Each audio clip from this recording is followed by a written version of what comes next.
Hi friends, ఈ వీడియోలో ఒక శారీ అలాగే వర్క్ బ్లౌజ్ అయితే చూపిస్తాను. చూసేయండి. శారీ మొత్తం ఇలా రామా గ్రీన్ ఉంటుంది. సిల్వర్ కలర్ బార్డర్ అయితే వస్తుందండి. పళ్ళు పార్ట్ లో మనకి మెరూన్ కలర్ అయితే ఉంటుంది. మనకి శారీతో పాటు వచ్చిన బ్లౌజ్ కూడా ఇలాగ ప్లెయిన్ గా మెరూన్ కలర్ లో ఉందండి. ఇంకా సపరేట్ గా క్లాత్ ఎందుకని శారీతో పాటు వచ్చిన బ్లౌజ్ పీస్ పైన వర్క్ అనేది చేశాను. బోట్ నెక్ డిజైన్ అండి. చూడండి, మనము వర్క్ ఎంత నీట్ గా వేస్తారో అలాగే స్టిచ్చింగ్ కూడా కరెక్ట్ గా చేస్తేనే మనకి ఆ ఫినిషింగ్ అనేది వస్తుంది.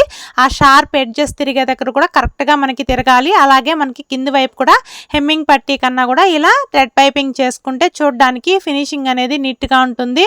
ఫ్రంట్ బ్యాక్ సేమ్ డిజైన్ వస్తుంది. హ్యాండ్స్ కేమో చిన్న బార్డర్ ని తీసుకొని ఆ బార్డర్ పైన చిన్న బంచి లాగా వేసాను. చూడండి, మనకి ఇక్కడ పై వైపున వర్క్ ఉంది, కింది వైపునేమో థ్రెడ్ పైపింగ్ చేశాను. కానీ మనకి చూస్తున్నట్లయితే కింద పైన రెండు వైపులా కూడా వర్క్ వచ్చినట్టే ఉంటుందండి.